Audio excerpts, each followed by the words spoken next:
Alhamdulillah ayaku bagja kabina-bina tepang dina mangsa anu daya pisan kuciwa hartosna urang riung mungpulung teh dina tetep ngawedalan tali silaturahmi kalayan urang salawasna miara uhwa sangkan urang teu pijalike sangkan urang teu macike salawasna urang bakal tiasa nyumponan kana syariat Islam.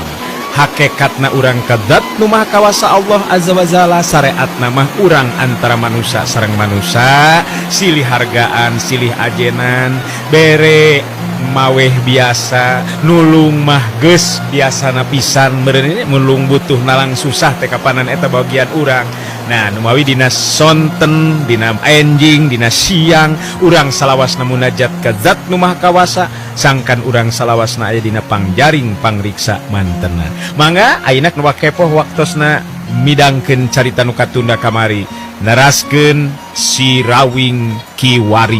Si Rawing Kiwari garapan wakepoh Kiwari.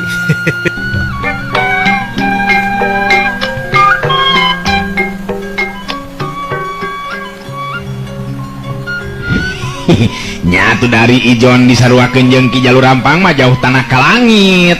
Si lain sorangan oge nyaho meureunnan sa Ki Jalur Rampang rajana sakabeh jagun wae dieu lembur bener teu? Salah saurang awewe ngora anu kawilang boga rupa harita milu nembrong caritaan. Lain ari ece mah nu jadi panasaran teh eta cenah nu ngaran si Rawing teh ngora keneh jeung kasep deui cenah. Ece mah meni jadi panasaran eta kuanianana.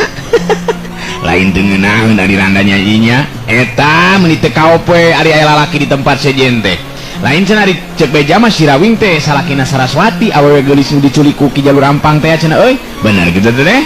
Kukunya ari cek beja mah euy. Nu matak kawilang tarung adu jiwa ieu ayeuna mah teh nya euy. Nya urang bae pamajikan di paling nyatang tua itu meureun malmikeun.